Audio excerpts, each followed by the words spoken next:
mata tibepo simale namni naaf hin beeku natti tola waaqayyoon jaalala Yesuus jaalala natti tola natti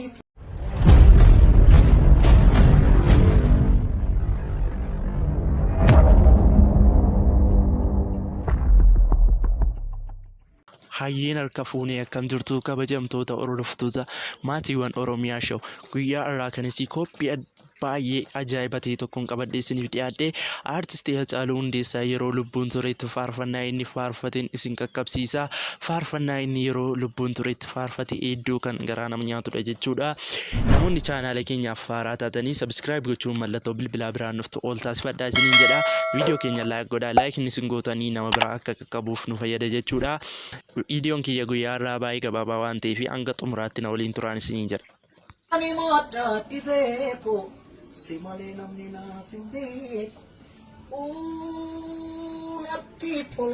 natti tola waaqayyoon jaalala Yesuus jaalala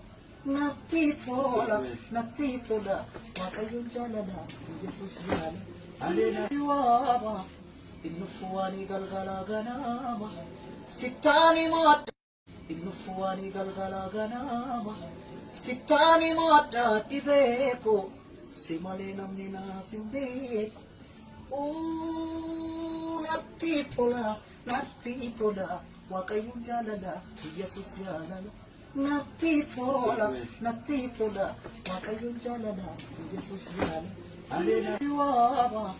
innufuwani galgala ganama sittani mata innufuwani galgala ganama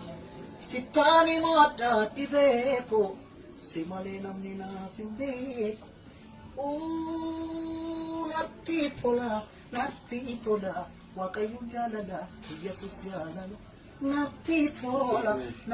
tola waaqayyoon jaalala Yesuus jaalala aleena waama innufuwani galgala ganama sittani